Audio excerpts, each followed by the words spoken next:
Փառք Տիրոջը իր սիրո համար, իր շատ ողորմությունների համար, որ Տերը մեզ այսօր էլ կյանք տվեց եւ հավաքվեցինք միասին իրեն փառաբանելու։ Երգի ժամանակ այդպես նայում եմ, կարծես թե ոչ մեկը չենք երգում։ Մենք կամ լավագույն դեպքում մեր մտքի մեջ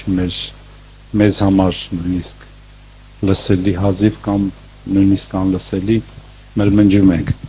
Բայց կարծում եմ սա ճիշտ բան չի, եղբայրներ, քույրեր, եւ շատ հաճախ Աստված ուզում է օրհնել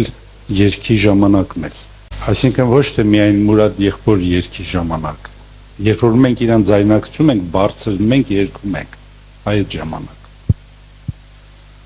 Ես կարծում եմ, որ Աստծո օրհնությունները գալիս են տարբեր ժամանակ։ Երբեմն աղոթքի ժամանակ է Աստծո ներկայությունը իջնում, երբեմն խոսքի ժամանակ է իջնում, երբեմն էլ երգեցողության ժամանակ է իջնում։ Եվ մենք բոլորս ականատես եղել ենք դրան։ Եվ հաճախ էջմիածնում էլ վերջի շրջանում նկատում էի, որ եկեղեցին, երբ որ հավաքվում էր, ժողովուրդը երգի հարցում շատ պասիվ էր լինում, չէին երգում, երգի պաշտամունքը համերգի բնույթ էր կրում։ Սա ճիշտ չի։ Կարծում եմ սրտանց պիտի երգենք բոլորս։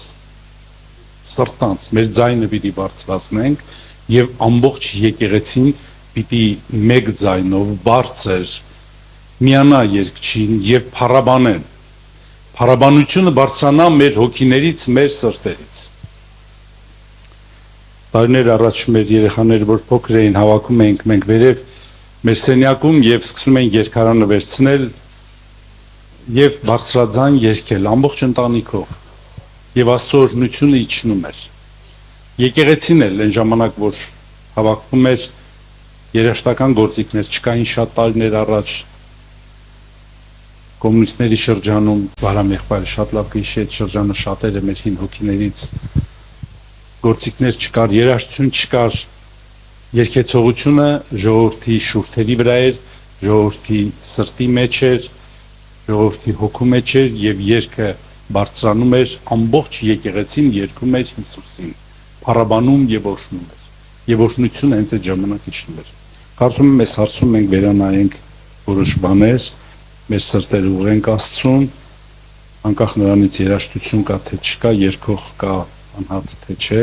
մենք բոլորս միասին պիտի երգենք, պիտի միանանք եւ ձայնակցենք նրան։ Պարզապես երգում էինք